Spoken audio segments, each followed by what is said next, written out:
जय जिनेन्द्र। आज के विषय को हम शुरू करते हैं पहले न्यूटन के नियम के साथ। हम सब ने स्कूल में साइंस पढ़ा है, विज्ञान पढ़ा है। वहां पर हमने न्यूटन के गति के 3 नियम भी पढ़े हैं। और न्यूटन के गति का तीसरा नियम आता है कि प्रत्येक क्रिया के बराबर और विपरीत दिशा में एक प्रतिक्रिया होती है। उसे ही अगर आप इंग्लिश में कहो तो for every action there is an equal and opposite reaction. अर्थात अगर कोई भी वस्तु किसी दूसरी वस्तु पर बल लगाती है तो दूसरी वस्तु भी पहले वस्तु पर उतने ही बल से विपरीत दिशा में बल लगाती है। ठीक। यहाँ पर हम जानेंगे इस सिद्धांत को।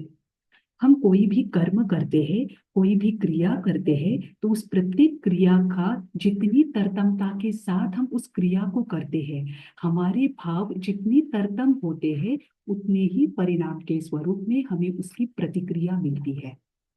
अंतगढ़ सूत्र में जहाँ 90 महापुरुषों का वर्णन आया है, उसमें एक महापुरुष है गजसुकुमाल मुनि। गजसुकुमाल मुनि जब 16 वर्ष के हैं, 16 वर्ष की उम्र में वे दीक्षा लेते हैं। जिस दिन दीक्षा लेते हैं उसी दिन शाम को केवल ज्ञान होकर उनको मोक्ष की प्राप्ति होती है।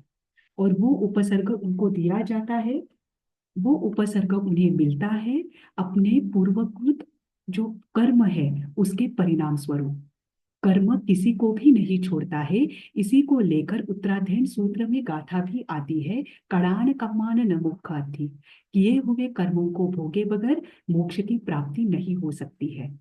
तो गज सुकुमार का भाव भी ऐसा ही है, जिसमें वे अपने 99 लाख भव पूर्व या 99,999 जो भव है, अलग अलग ग्रंथों में अलग अलग भवों की गिनती बताई है, लेकिन यह निश्चित है कि लाखों भव पूर्व भी उन्होंने कर्मों का बंध किया है।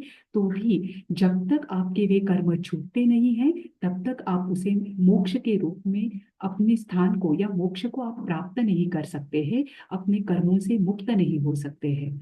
तो जैसे गज सुकुमार मुनि को लाखों वर्ष पूर्व के जो किए हुए कर्म हैं वो इस जन्म में भी भोगने पड़े, वैसे ही हमारा भी वही हो सकता है। हम उनके जीवन से यह सीख ले सकते हैं कि जैसे हमारे कर्म हैं वैसा ही फल हमें मिलेगा।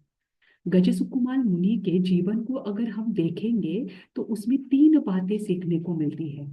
सबसे पहली बात कि हमें जो भी वर्तमान में मिल रहा है वह हमारे पूर्वकृत जो कर्म है उसके आधार पर ही मिल रहा है। हम किसी अन्य को दोष ना दें।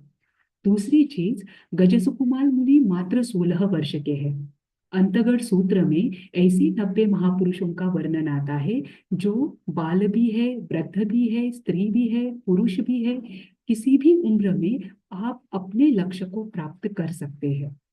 और तीसरी चीज है कि जीवन का लक्ष्य अगर प्राप्त करना है तो उसके लिए आपकी उतनी ही प्रतिबद्धता होनी चाहिए। जैसे कि गज सुकुमार मुनि में है कि उन्हें पता है कि उन्हें अपने जीवन का लक्ष्य प्राप्त करना है, तो उतने ही प्रतिबद्धता के साथ वे अपने लक्ष्य की ओर बढ़ रहे हैं। अगर ये तीनों चीजों को हम देखें तो ये गज सुकुमार मुनि पर पूरी तरह से लागू होती है। गज सुकुमार मुनि के जीवन के चरित्र को जानना है तो हम अंतगढ़ सूत्र को अवश्य सुनें। धन्यवाद।